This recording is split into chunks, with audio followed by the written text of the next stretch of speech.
In 1512, Sri Chaitanya returned to Puri while preparations were underway for Ratha Yatra, the awesome and magnificent chariot parade of Lord Jagannath. Even today, as for the past 2,000 years, local people construct and decorate new chariots for the yearly parade.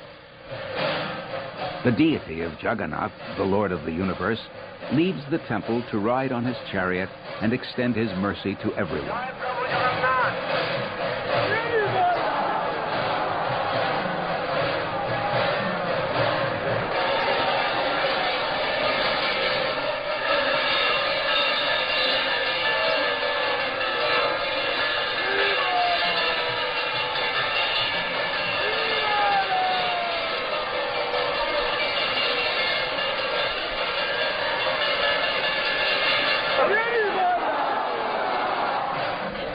Accompanying Jagannath on similar chariots are his elder brother Balaram and his sister Subhadra.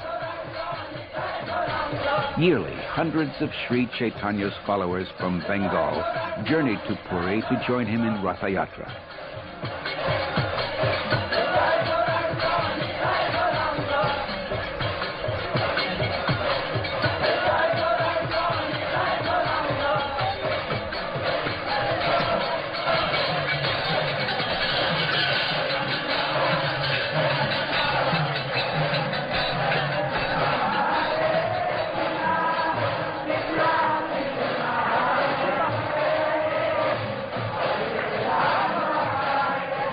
Sri Chaitanya organized his devotees into 7 groups of chanters and placed them around the huge chariots.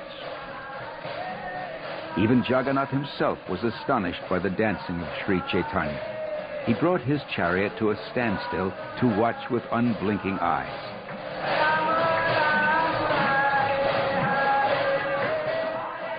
Jagannath is Krishna, and this celebration commemorates the time when Krishna was led from the unsurpassed majesty of his kingdom to the rural village of Vrindavan, where he had passed his childhood. The devotees emotionally carried Krishna back to Vrindavan by the intensity and purity of their love for him.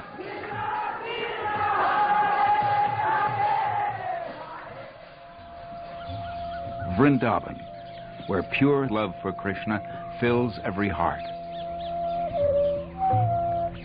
Sri Chaitanya had wanted to come here for years, and finally, early one autumn morning, he left Puri and headed west toward the land of Krishna. On the way, he passed through the forest of Jarikanda. Attracted by the Lord's deep love of Krishna, the wild animals gave up their old enmities and began to chant with him. The Lord had been absorbed in ecstatic love at Jagannath Puri, but that love increased 100,000 times as he wandered in the Vrindavan forest where Krishna had tended his cows. Sri Chaitanya is Krishna himself, and he recognized his old friends, the animals, trees, and creepers of Vrindavan. They, in turn, were jubilant to see their Lord again.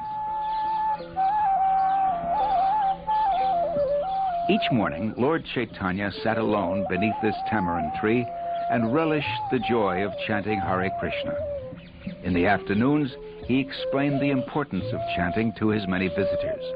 The Lord's footprints now memorialize the spot.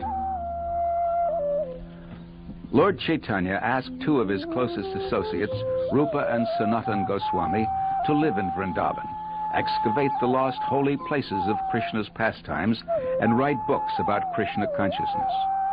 Rupa and Sanatan, along with 4 other inspired and scholarly Goswamis, contributed the largest and most consistent body of spiritual literature known in the world. They established temples and taught Krishna consciousness by their exemplary lives. For 6 years, Lord Chaitanya had traveled extensively in India. Now 30 years old, he would spend the rest of his days with his associates in Jagannath Puri. Now elderly, Haridas Thakur had moved from Navadvip to a small cottage near the Jagannath temple in Puri. Because he had been born an outcast, Haridas was not allowed in the temple.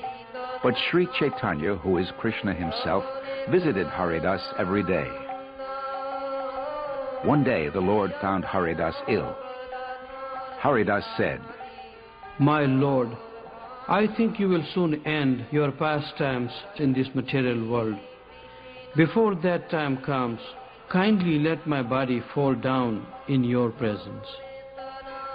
A few days later, when the Lord came to visit, Haridas fixed his eyes on the Lord's face, chanted Shri Krishna Chaitanya, and gave up his earthly life to return home to the spiritual world. Out of love for this unparalleled devotee, Shri Chaitanya took Haridas's dead body and began to dance, while the entire city chanted Hare Krishna.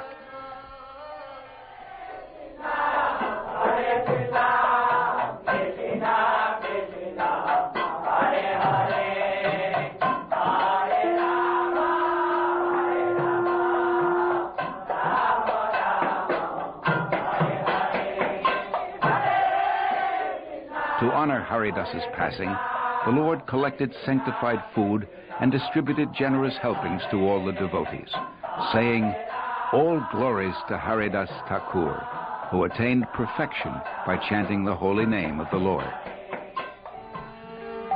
Sri Chaitanya stayed in Puri for 18 years.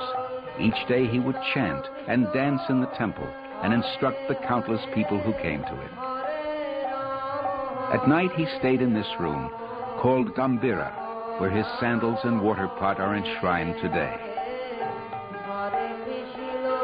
Overwhelmed by the glorious sweetness of ecstatic love for Krishna, he experienced inconceivable transcendental emotions. One night, Sri Chaitanya happily wandered in a garden that resembled Vrindavan. Suddenly he saw Lord Krishna. He began running toward Krishna, but Krishna smiled and disappeared. Another night, the devotees found Sri Chaitanya lying near the Jagannath temple. The Lord was unconscious in the ecstasy of sadness, feeling separation from Krishna. The year 1534. One day, devotees saw Sri Chaitanya, now 48, enter a temple of Krishna. He never came out. He had amalgamated himself with the deity of Krishna on the altar. Thus, the Lord concluded his pastimes on earth and returned to his eternal abode in the spiritual world.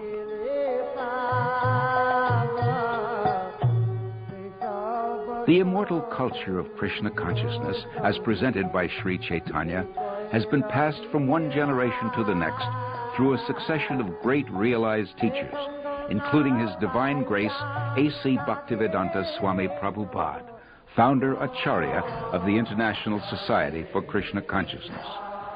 Srila Prabhupada wrote more than 60 books on Lord Chaitanya and Krishna consciousness. He founded schools, temples, and farming communities on 6 continents. He installed deities of the Supreme Lord throughout the world, and he inaugurated the chariot parade and distribution of sanctified food worldwide.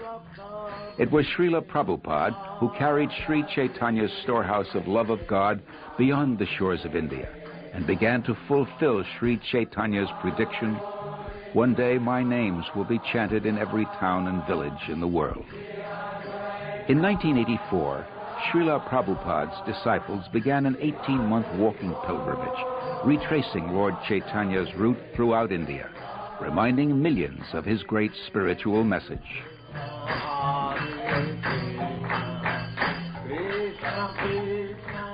Although Lord Chaitanya's followers wrote hundreds of books, the Lord himself left only 8 verses.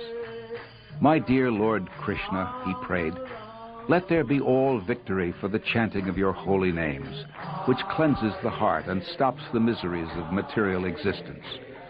They are the prime benediction for all living entities, the life of all transcendental knowledge, and they enable one to taste full nectar at every step.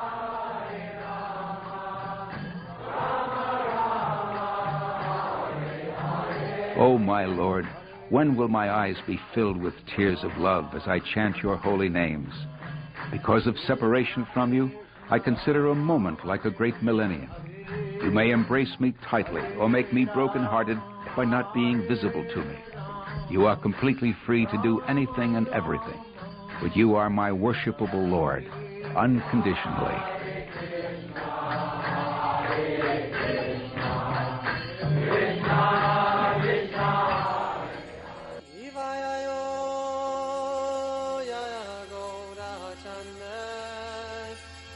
Arati Kasho